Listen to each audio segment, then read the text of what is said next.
let's take a look at the article and figure out what happened. Let's break it down like a fraction. SMCI stock pops over 26% in Wednesday's pre-market after Supermicro says it has regained compliance. That's the other part of it. We finally did file that late report, but they also regained compliance by filing that here. So they are able to avoid the delisting warning, which was obviously the worst case scenario. Supermicro submitted revised and audited financials for fiscal 2024 and the first half of fiscal 2025 to the U.S. Securities and Exchange Commission. This move alleviates the immediate threat for the company being delisted from NASDAQ, a worry that had previously impacted SMCI stock price. That's obviously factoring into this pop and should make the stock more tradable. One of the things that we had asked our group here and many of our guests as well when we had talked about SMCI is, do you trust it?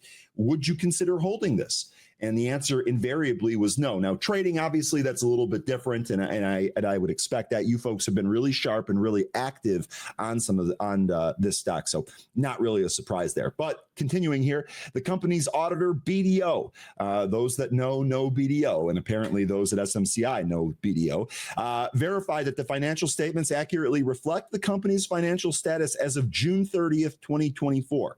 Now, you might say, well, that only goes up to June 30th, 2024. Yeah, but with all of the heat that was going on, I think it would be just gross negligence for them to have really made a mistake between June 30, 2024 and now. We'll see how that ends up shaking out here. But at least BDO is saying that they're compliant and the NASDAQ saying, okay, we're happy.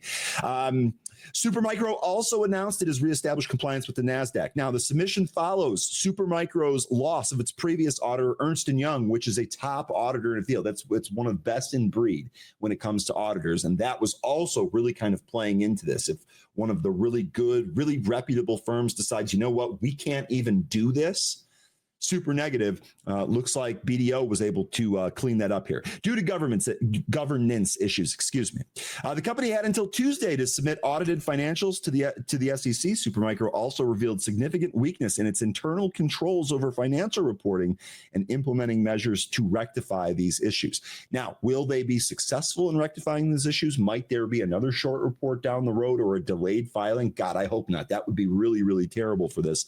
I think you'd see even more of a pull than you did the first time. CEO and founder Charles Liang called yesterday's filing, quote, an important milestone, end quote. Yeah, I would imagine, right? Your stock's not getting punted off the exchange. That's important, duh. And stated that this company will now dedicate its full attention to its core business. What were you dedicating your attention to before?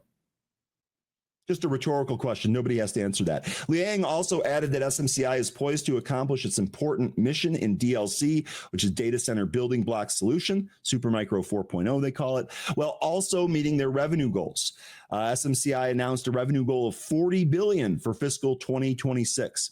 Goldman Sachs on Monday boosted the price target to 36 from 32 and kept a neutral rating on the stock. So there we go. They got BDO to pass them. They're not going to get delisted. Giddy up. We should be in good shape here, right? Well, what say you? What do you folks think of SMCI? What do you think of it long term? What do you think of it short term? Is this something that you feel comfortable holding overnight? Is this something that you're more likely to trade now because this big black eye effectively is now behind them? Let me know. That's really the $64,000 question here.